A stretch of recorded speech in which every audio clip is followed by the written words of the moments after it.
नमस्कार अंजना जी। नमस्कार। आपको पता है राहुल गांधी ही आप लोगों की नाव नहीं, मैं तो एंकर हूँ। बीजेपी की। हाँ, बीजेपी की नाव डुबोएंगे। ये सब क्या देखना पड़ रहा है? देश में हुआ है। राहुल जी देश में आ रहे हैं, आपने उत्तर नहीं दिया है। अभी बता दे भाई, अभी बता दे, उंगली किया ना, अभी बता दे। ये बार-बार अखिलेश जी, मैंने एक सवाल पूछा आपसे। अखिलेश जी होली खेल चुके हैं नानी के साथ, वापस आ चुके हैं। देखिए, हम नानी माँ का बड़ा सम्मान वो करते हैं। अपने नानी के अपनी माँ के घर गए थे। नवाज शरीफ की माँ के घर नहीं गए थे। अच्छा। अब नवाज शरीफ की अम्मी के प्रश्न किया ना, जवाब पूरा ले लीजिए। अखिलेश जी जरा आगे बढ़ने दीजिए। पूरा जवाब देखिए भाई, अवसर दीजिए, पूरा जवाब ले लीजिए। अच्छा। वो नवाज शरीफ की अम्मी के पैर छूने नहीं गए थे, अपनी माँ के घर गए थे। सवाल तो ये पूछा, अगर मुझसे कहा जाएगा मोदी जी सवाल पूछो, तो मैं पूछूंगा मोदी जी, आपको एक महान वैज्ञानिक मिला था जब आप प्रधानमंत्री बने थे, उसको आप सामने क्यों नहीं लाए देश के? उसे कहीं सम्मानित नहीं किया, किसी मीडिया से नहीं मिलवाया, जो नाली से पाइप डाल के चाय बना रहा था गैस से, नाली की गैस से? क्या? कितना महान वैज्ञानिक था, इस देश की समस्या हल हो जाती ऊर्जा की। तो आज तक वो आदमी किसी से मिलवाया नहीं मोदी जी ने, और दूसरा कोई चाय वाला नाली से गैस बना नहीं रहा। ये पत्रकारों को सवाल नहीं पूछना चाहिए? बात तो सही है। मोदी जी से पूछना चाहिए। मोदी जी, आपने कहा था मैं काले धन वालों की सूची उजागर करूंगा, जिनके स्विस बैंक में काले धन है सबके नाम बताऊंगा देश को। क्यों नहीं बताए मोदी जी? बाप रे, ये तो धोती खोल रहा है। आपने कहा था सारा धन वापस लेके आऊंगा, 15-15 लाख रुपए खाते में डालूंगा। स्विस बैंकों में काला धन तो 3 गुना हो गया।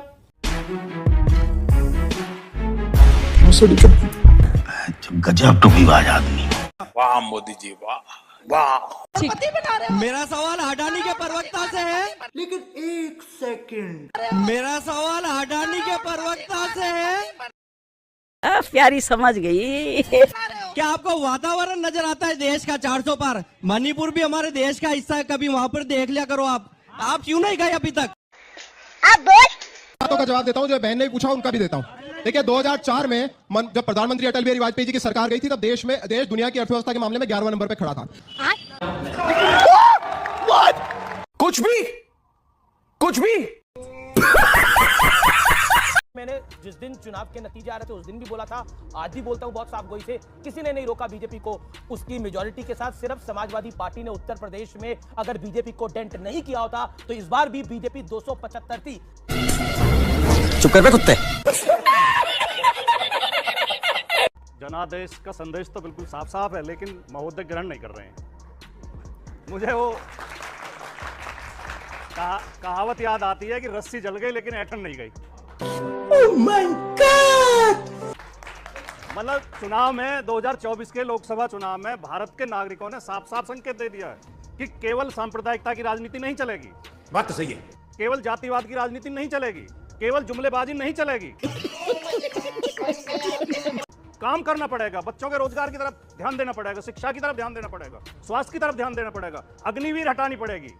अग्नि 4 साल की ठेके पे नौकरी फौज में नहीं चलेगी। लेकिन सुधांशु जी आज भी अपने वक्तव्य में वही हिंदू मुस्लिम समीकरण बैठा रहे हैं। उसका वोट उधर चला गया, उसका वोट उधर चला। तुम्हें शर्म है कुछ? राजपूत, क्योंकि अभी राहुल गांधी की प्रेस कॉन्फ्रेंस होने वाली है। सुरेंद्र भाई, क्या बोलेंगे राहुल गांधी? क्या अनाउंस करने आ रहे हैं? सरकार बनेगी इंडिया गठबंधन की ये, या फिर ये कहेंगे कि एनडीए की सरकार नहीं चलेगी? चलो भाई देखो अब मैं क्या करता हूं। मानक भाई, ऑन द लाइटर नोट एक बात कहूं आपसे, मुझे सूत्रों के द्वारा एक खबर ज्ञात हो रही है। मुझे पता था, बोलिए। मुझे पता चला है कि मानक गुप्ता अभी शो खत्म करने के बाद अल जजीरा में जा रहे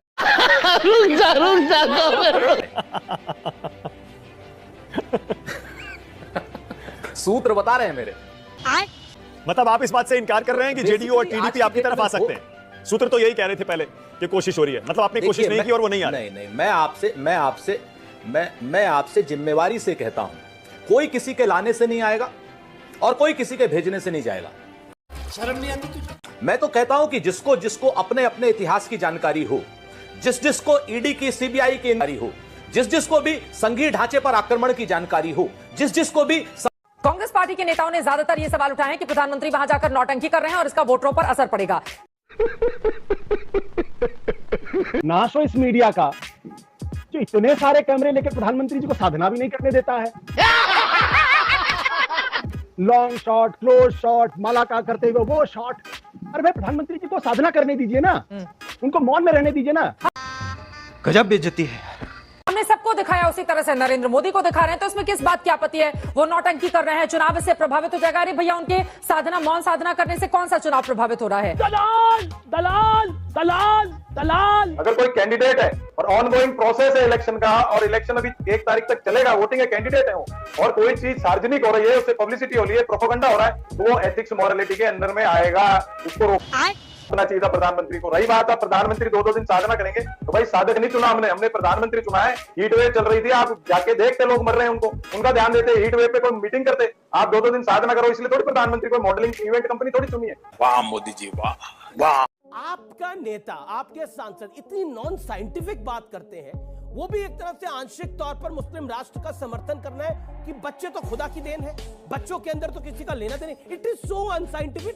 कैसी अपमानजनक बातें कर। एक बात समझ में नहीं आती, 2014 के बाद से अचानक भारतीय जनता पार्टी की सरकार है यहाँ पे, उसके बाद देश खतरे में आ गया। इसके पहले खतरे में नहीं था, ना मुस्लिम राष्ट्र बनने वाला था, ना यहाँ सर से तन जुदा होने वाले डायलॉग चल रहे थे, ना यहाँ पे किसी तरह की घटनाएं हो रही थी। आज बिल्कुल आपने मेरे दिल की बात बता दी। चलते तो तब भी थे, बोलता कोई नहीं था। चलते तो तब भी थे, बोलता कोई नहीं था। इन छोटे मोटे प्रोग्रामों से कितना कमा लेते हो? तब भी था, चलता था, हम लोग जिंदा कैसे हैं? फिर जब सब चल ही रहा था तो फिर कैसे राष्ट्र आगे बढ़ा? इसलिए ये सब जो मनगढ़ंत कहानियां हैं, कम से कम देश के अंदर में सत्ता पाने के लिए आप राष्ट्र को तो बर्बाद मत करो। ये बड़ी अच्छी बात कही आप। क्या आपको लगता है कि खराब स्ट्रैटेजी है और इसका नुकसान कांग्रेस को होगा और पूरे इंडिया अलायंस को होगा? रहा नहीं जाता, तड़प ही ऐसी है ना। मैंने सुधांशु त्रिवेदी जी को बहुत ही गौर से सुना, इनके दुख भी अपरंपार हैं। राहुल गांधी अमेठी से नहीं लड़ रहे हैं तो ये दुखी हैं, अखिलेश यादव कन्नौज से लड़ रहे हैं तो ये दुखी हैं। अगर लड़ रहे हैं तो दुखी, नहीं लड़ रहे हैं तो दुखी। बात तो सही है। देखिए, अगर रणनीति के तहत कोई नेता सीट बदल लेता है, हमारे बराबर की सीट है Ghaziabad, general V K Singh record वोटों से जीते थे, इस बार नहीं लड़ रहे तो क्या कहें, डर गए जनरल। जो सेनाध्यक्ष रहे वो डर गए, भाग गए। ये रणनीति होती है। दूसरी बात, आचार्य जी कह रहे हैं महाराणा प्रताप ने घास की रोटी खाई थी, मुझे बहुत अच्छा लगा, लेकिन खुद आचार्य जी पार्टी बदल गए। गजब बेइज्जती है। आपकी सर, आपसे प्रश्न करूंगा। 3 मई 2023 को मणिपुर में हृदयद्वारक घटना हुई थी सर, उस पर थोड़ा प्रकाश डालिए। दोषी अभी किस जेल में है? मुझे कैसे भी करके निकाल मेरे भाई, मैं फंस गया हूँ यहाँ। और दूसरा प्रश्न ये पूछूंगा आपसे कि आपने कहा 12% पे 12 किलोमीटर पे आप रेलवे का इलेक्ट्रिफिकेशन कर रहे हैं। सर, आपने वंदे भारत लाई, जिसमें देश की सिर्फ कुल 10% जनता सिर्फ ट्रैवल करती है, बाकी क्या बात है सर, क्या बात है सर। ये जो लोकल्स जो एक दिन का लेट हो रहा है, लोकल्स जो सिर्फ एक दिन का लेट हो रहा है, हम एक दिन क्या स्टेशन पे बैठे रहे? और साहब एक सवाल पूछिए सब लोग। 5 सेकंड नहीं हुआ, आपको इतना दिक्कत हो गई? 5 सेकंड नहीं हुआ कि मीडिया पे आ गए। मैं समझ रहा हूं कि आप सवाल का जवाब दीजिए। पहला सवाल किसने पूछा? आपको कोई दिक्कत नहीं है। अच्छी तरह सुनिए, धमाका है ये। आदमी कब वीडियो बनाता है? जब उसको लगता है कि बड़ा अच्छा कुछ हो रहा है, कहीं मिस ना हो जाए, रिकॉर्ड कर लो इसको हमेशा के लिए। कभी कभी गुस्से में भी करता है कि किसी की पोल खोल के मूड में तो दिख नहीं रहे। तो इतना अच्छा लग रहा था उन्हें जब उपराष्ट्रपति की नकल की जा रही थी। अभी बता है भाई, अभी बता है। एक 12 सेकंड का मैं वीडियो सिर्फ आपको चला। कैसे आंख खोली जा रही है, कैसे बंद की जा रही है, इतनी जल्दबाजी क्या है? ज्यादा दिखाना ठीक नहीं है। बस ये समस्या यहां से हुई है। ये जो अभी जो ये चल रहा है ना आवाज, ये समस्या यहीं से हुई है क्योंकि कल्याण बनर्जी संसद के बाहर इतना बड़ा कलाकार हो गए। संसद के अंदर तो सबसे बड़ा कलाकार देश में है आज। वो खुद कर रहा है मिमिक्री, लेकिन इस पर कोई प्रश्न नहीं है मिमिक्री।